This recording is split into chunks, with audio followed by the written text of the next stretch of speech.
AEW had struggled to find its way after the ugly breakup with CM Punk in 2023, and in the company's 2024, it felt like a lost year, creatively certainly, and then the market declines of the box office, the TV numbers.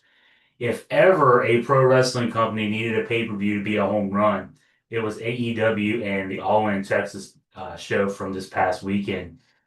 It went a record 6 hours. Sometimes you can go 6 hours with a show and drag, certainly, but that was not the case. This one ended with Hangman Adam Page victorious in the main event, winning the world title from Jon Moxley. And hey, it was a great show. Chris Graham here, Augusta Free Press, and credit to Ray Petrie. He also wrote a review for us of the show this weekend. I would certainly recommend that you read that.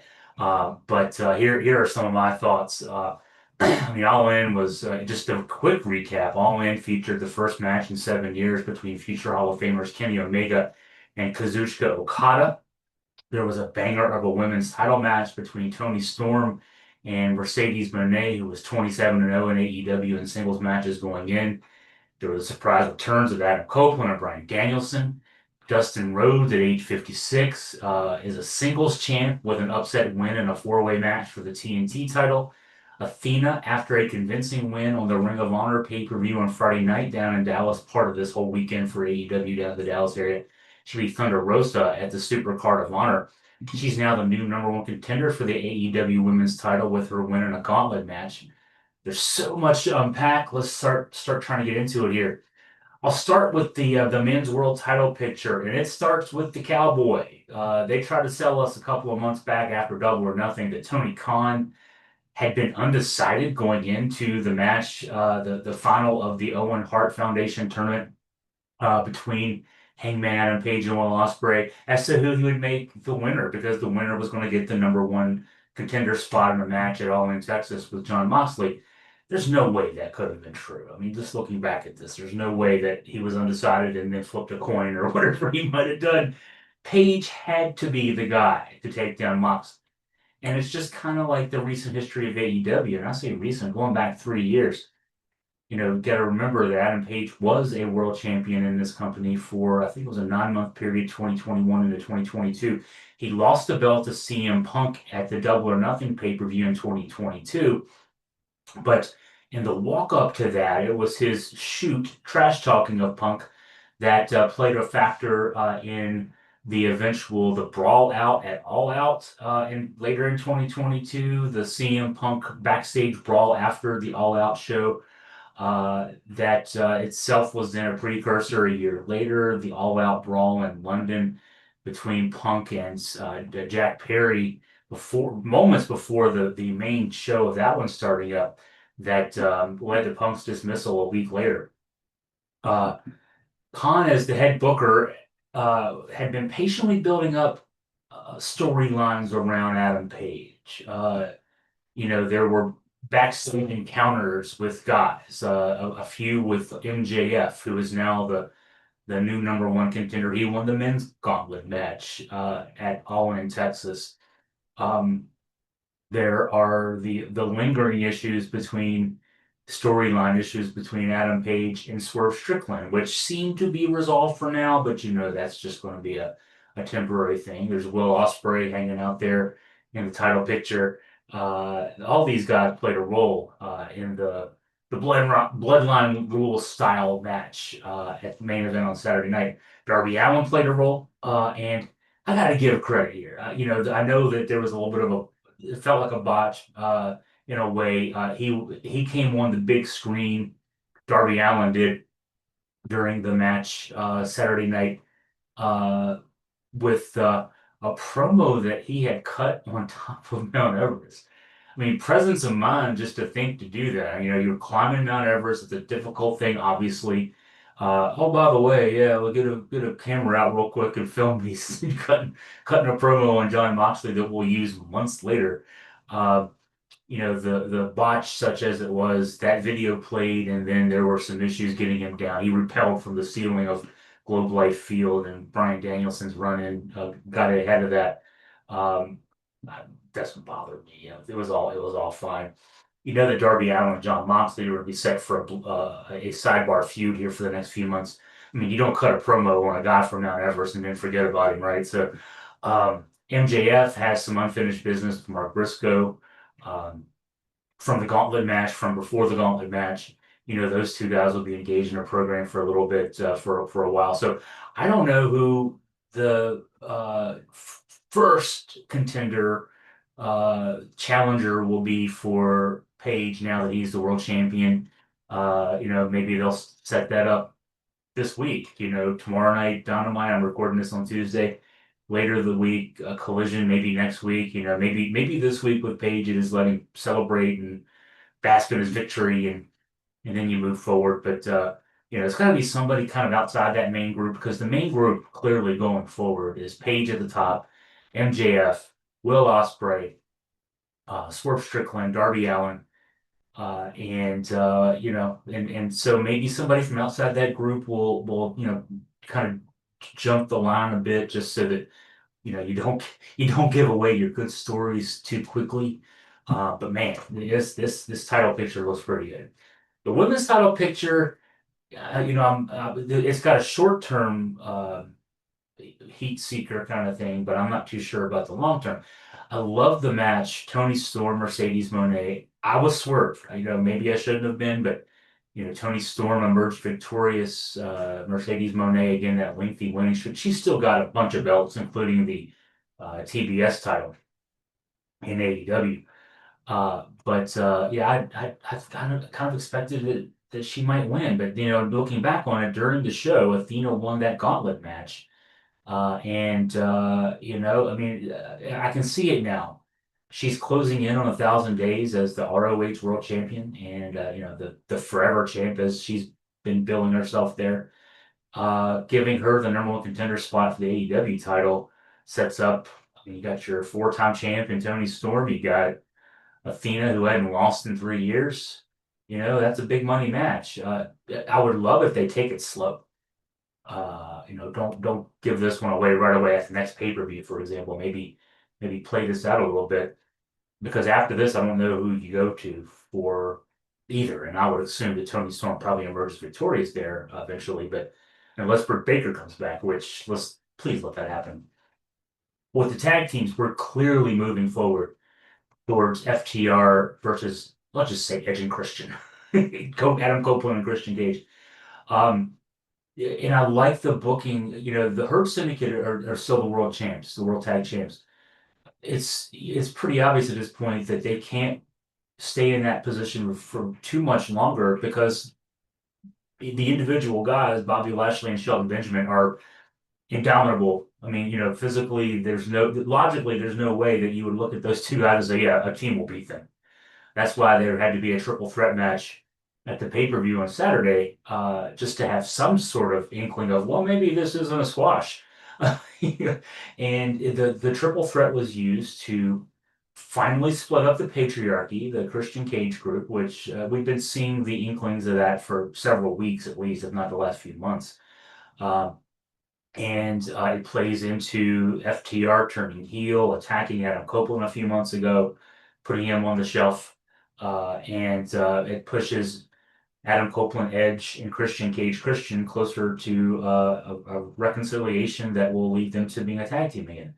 Again, I hope it takes a while for all this to happen. You know, let that storyline evolve as it needs to evolve, the Edge and Christian storyline.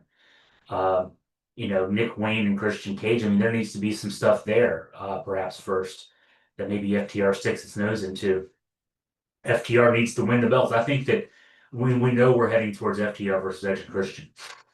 We need to, you know, get the belts off of the Hurt Syndicate. You know, FTR. They're both heels right now. Certainly, the Hurt Syndicate they're the type of heels that get a lot of cheers from the crowd.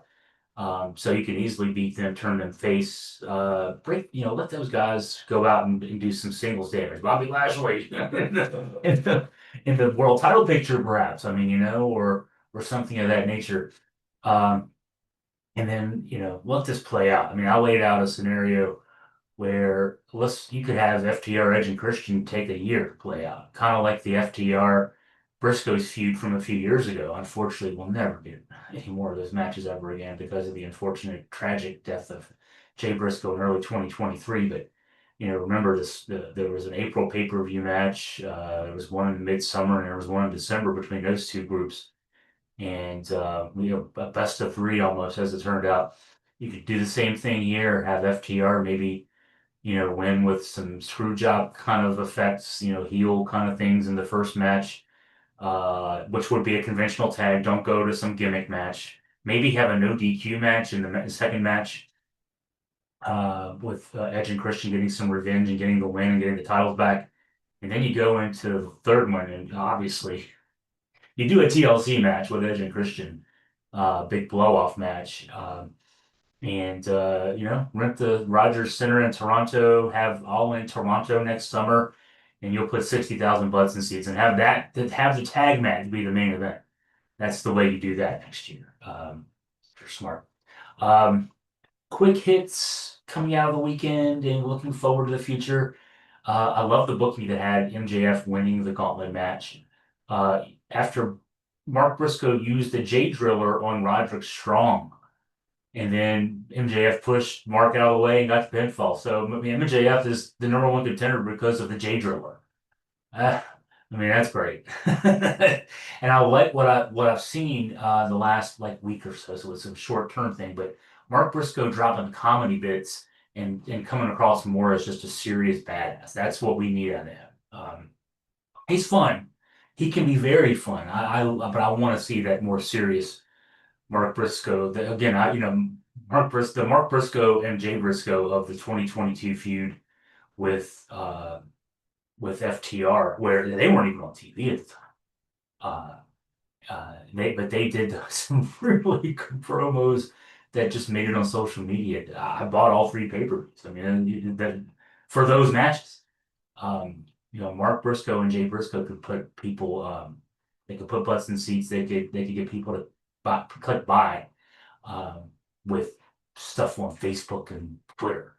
So that's the Mark Briscoe we need in this company. I don't mind the decision not to put the TNT belt immediately on Kyle Fletcher. Kyle Fletcher was scheduled to wrestle Adam Cole. And we all know the Adam Cole issue. Actually, it seems like we've kind of pinpointed it. Kyle Fletcher hit Adam Cole it was a six-man match, I believe, on Collision on Thursday.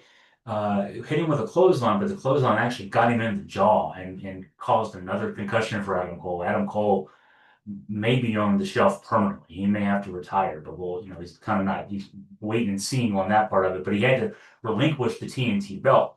And so on the fly, Tony Khan put together a four-man match, inserting Kyle Fletcher and then Dustin Rhodes, Sammy Guevara. Who was the other guy in that match? I'm already forgetting, but Fletcher, I felt like was probably booked to win the title from Adam Cole. The decision to put the belt on Dustin Rhodes, hey, yeah, I don't know that it would have meant as much if Kyle Fletcher had gotten the belt in that four-way match in a diminished, against a diminished roster, so to speak, of guys. Make him earn it, basically. Maybe chase, and it gives Dustin something to work with too. Dustin Rhodes is a guy that, he can put a guy over. I mean, he can definitely build a guy up and help him get over. So I think that's going to be smart for this situation. For all the criticism that Matt and Nick Jackson get, they get it from me as well. They will do business when business needs to be done. The Founding Fathers bit was annoying, over the top annoying, but it needed to be over the top annoying to get us to really legitimately hate them. They're good at that. They actually are really good at getting people to really not like them. And you need that. You need heels who will do that. I just mentioned, for example, the tag team champs, the Hurt Syndicate, are heels, but people love them. You actually need, I went into that match. These guys have to lose. There's no way these guys can win, but they're going to pull strings and win the match. That the payoff was that much more satisfying as a result. They lost to Will Ospreay and Swerve Strickland. They lose their EVP titles, so to speak. Their kayfabe status. They're still behind the scenes, but they're not going to be on the air, over the air annoying jerks again. They'll probably take some time off, learn a new hold, and come back, with some new gimmick, and that's what we look forward to. That's what these guys' roles are. They play their roles really well. Omega Okada 5 was not on par athletically, physically at all with the first four, which were over a roughly, 18-month period in 2017, 2018. But they're 7 years older. That's part of it. Um, I like the psychology. Okada had been attacking Kenny Omega for weeks. The diverticulitis that has almost killed Kenny Omega a couple years ago. Certainly put him on the shelf for over a year from a wrestling standpoint. So they played that into the story. Okada's had, I'm not sure if they're real issues with his neck, but kayfabe for years, opponents have worked his neck because of some reported issue that he has with his neck. So Kenny Omega worked that. They wrestled a match. I mean, it wasn't high spots. It was a good match. And Okada's win puts the series at 2-2 and with one draw. You can cue the one more time chant pretty easily there. Last bit of advice here as we wrap up. Go back and watch Supercard of Honor if you can. The Honor Club, the Ring of Honor subscription service, is only $9.99 a month. It's worth it. You get some good matches there each week. But then the Supercard of Honor was really good. The Athena match with Thunder Rosa and the main event Bandito and Konosuke Takeshita. Both are worth your time. It's about an hour of your time. Get it. Watch it. Good stuff there. So, any questions for me? Anything you want me to comment on wrestling? Any questions for me about wrestling? Please feel free. Drop me a line at Chris@AugustaFreePress.com.